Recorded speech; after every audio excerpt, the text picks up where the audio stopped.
نے مل کر ایک سازشی ٹولہ بنا لیا جو مستقل اس طرح کی باتوں کو اچھالتے ہیں اور بے بنیاد باتوں کو سامنے لاتے ہیں۔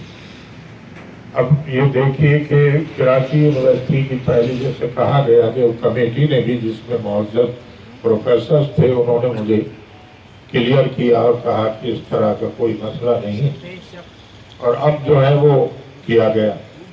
سوال یہ ہے کہ اس کا یہ مطلب تو نہیں ہے نا کہ یہ کمیٹی نے اگر آپ کو بری ذمہ قرار دیا تو آپ جو ہے دوسری کمیٹی اس میں آپ کو محفوظ کرے۔ اس کے جو کلاس ہیں ان میں یہ بھی ہے کہ کمپرومائز بھی کرائے، تو آپ نے کیا کوشش کی اس سلسلے میں؟ تو اب صاف ظاہر ہے کہ بنا بنایا ذہن اس میں انہوں نے یہ صورتحال پیدا کی۔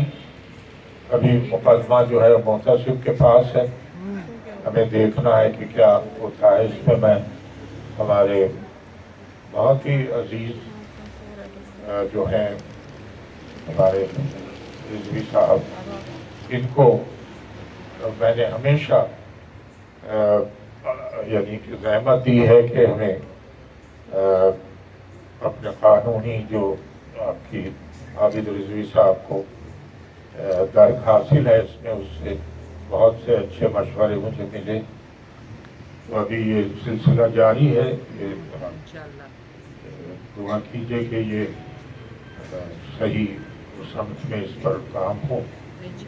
لیکن ایک بات یہ میں ضرور بتا دوں گا کہ ہر چیز کی بھی ایک لمٹ ہوتی ہے، ایک الاسٹک لمٹ ہوتی ہے، جو اس کے بعد پھر انسان شاید ٹوٹ جاتا ہے۔ میں بہرحال آپ لوگوں کی محبت اور حمایت سے ابھی تک نہ ہارا ہوں نہ پسپا ہوا، لیکن اگر مجھے کچھ ہوا تو اس کے ذمہ دار یہی سازشی ٹولہ ہوگا کہ جس نے اس طرح کے حالات پیدا کیے، کیونکہ یہ کچھ بھی کر سکتے ہیں۔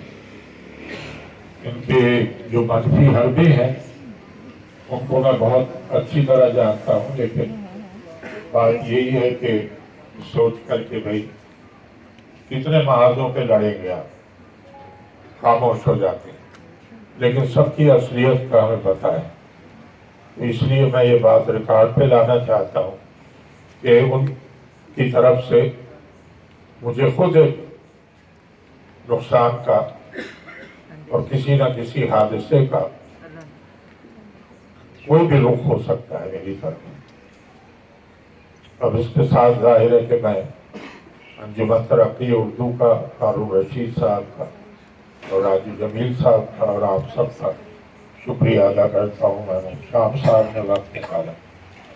ہارون رشید صاحب جو ہیں وہ ہمیشہ بہت ہی سچائی اور بے باکی سے لکھتے رہے ہیں، کیونکہ سب سے حساس ہمارے یہاں کا جو موضوع ہے وہ تعلیم ہے، اور تعلیم پر انہوں نے جو مضامین لکھے ہیں وہ میں بڑے توجہ سے ہمیشہ پڑھا، اور فوراً ہی ٹیلی فون کرتا ہوں کہ صاحب آپ نے یہ بہت اچھا پہلو جو ہے وہ نکالا۔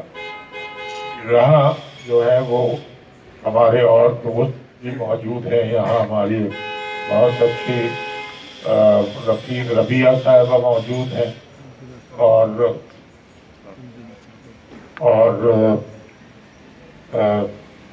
شیبہ سلطان ہیں جن کی ابھی کل کتاب کا بھی افتتاح ہوا ہے۔ تو میں سمجھتا ہوں کہ ہارون رشید صاحب کا جو اپنا ایک کردار ہے کہ وہ کمپرومائزنگ ایٹیٹیوڈ نہیں ہوتا ہے، اس کا انہوں نے عملاً یہ ثبوت دیا۔ اور ڈاکٹر فاطمہ حسن نے تو اتنا زیادہ، اور راجو صاحب نے ہمت بندھائی ہے کہ جس کے ثمرات یا اثرات اس ادارے کے حوالے سے آپ آئندہ بھی دیکھیں گے۔ بہت شکریہ۔